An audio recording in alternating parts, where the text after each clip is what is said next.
China's threat to the world is much bigger because of its economic power and its technology reach. We must put China's democratization above everything else.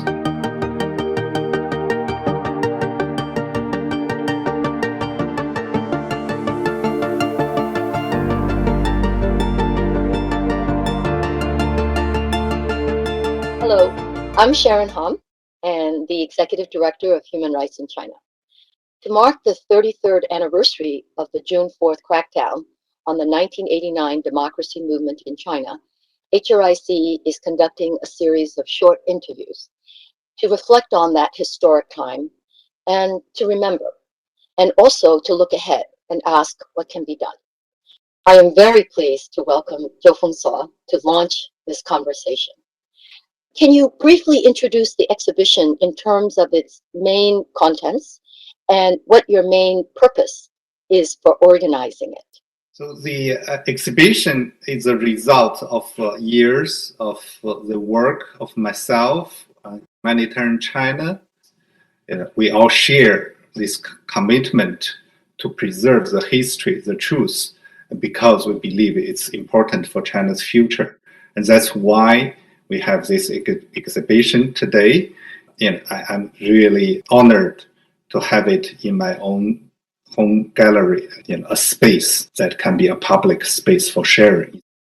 The blood-stained shirt was from Jiang Lin, who was a journalist with the PLA Daily, and she was actually a ranking officer at that time, but she was beaten severely with the student protesters near Tiananmen in the evening of June 3rd, morning of June 4th. So her experience was very important in that she chose to stand with the people. And her shirt also carries weight because there is a strong opposition even within the troops. The other important piece include that tent, that looks like fresh, new, as if just bought yesterday from a shop. And that was taken out of Tiananmen Square while the tanks were rolling in from Chang'an Street. And this tent also is evidence of the strong support that Beijing students were getting from Hong Kong. Hundreds of such tents were donated to us from Hong Kong. It speaks volumes, the love and support we get from Hong Kong, that has been important for the last 33 years too.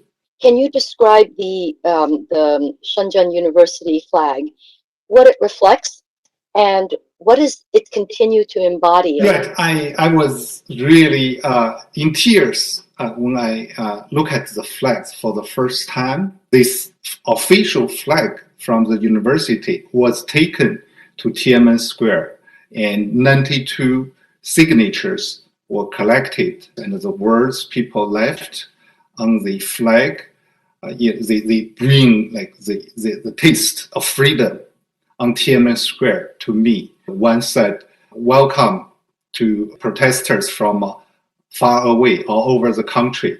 We will fight together, for the future of China." And there are signatures from all walks of society in Beijing, from journalists, from doctors, from scientists, from workers. It was one from Beijing police.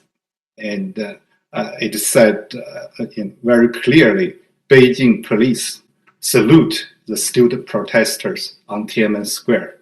There's also on exhibit the actual handwritten summary of the public opinion poll that was done at the time.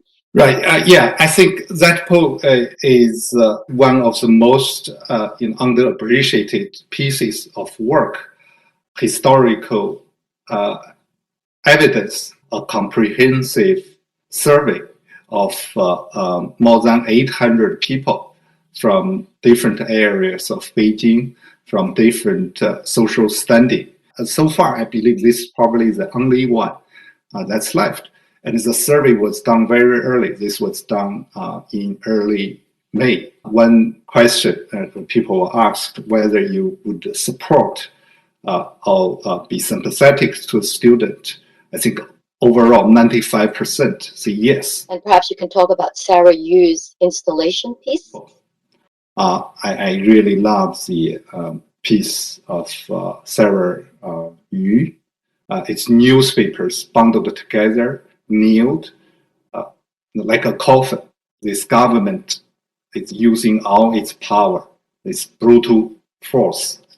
After the massacre, this is another massacre of memory, of truth, of people's emotion. We want to bury it, just keep adding nails to it. So in the context of today's radically changing world, where do you think the major challenges are for the mission? And where do you think some opportunities are? China took on the wrong path after Tiananmen massacre. And I think because of globalization and the technology supported from United States and other democratic countries, China was able to achieve the economic development.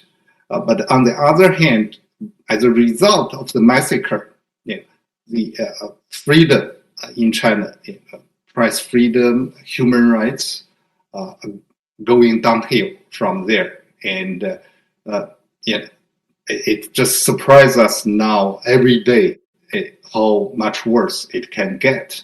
But the trajectory was fixed when the tanks rode on Tiananmen Square and killed innocent protesters.